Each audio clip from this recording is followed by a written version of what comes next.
متعاطفين مع الطرف المجني عليه فيها.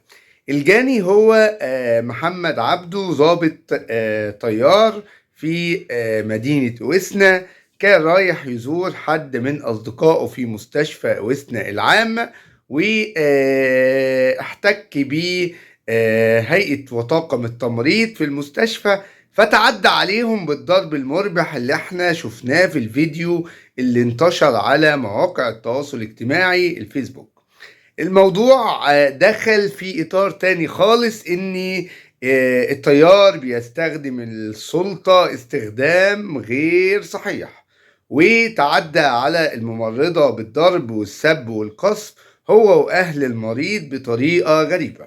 الممرضات دول ناس زي أي حد على الكوكب، بل هم أفضل الناس اللي موجودين بكامل الطاقم الطبي.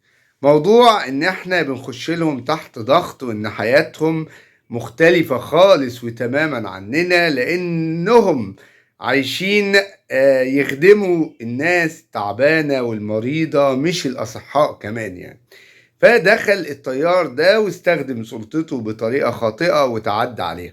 وشفنا بقى كائن من كوكب آخر، يعني مدير المستشفى داخل بيتكلم مع هيئة أو طاقم التمريض، بيقول لهم أنا هوصلكم لحد الاسم وأعمل لكم محاضر، بس مش هقدر أعمل أو أرد اللي هتعمل فيكم. عبارات تهديدية زي ما احنا شفنا في الفيديو، غريبة جدا. كائن من كوكب آخر هو مدير مستشفى وسنة، وحاجة غريبة بجد. لا، احنا وراكم ومعاكم، واللي غلط هيتحاسب، واللي له حق هياخده. السلام عليكم.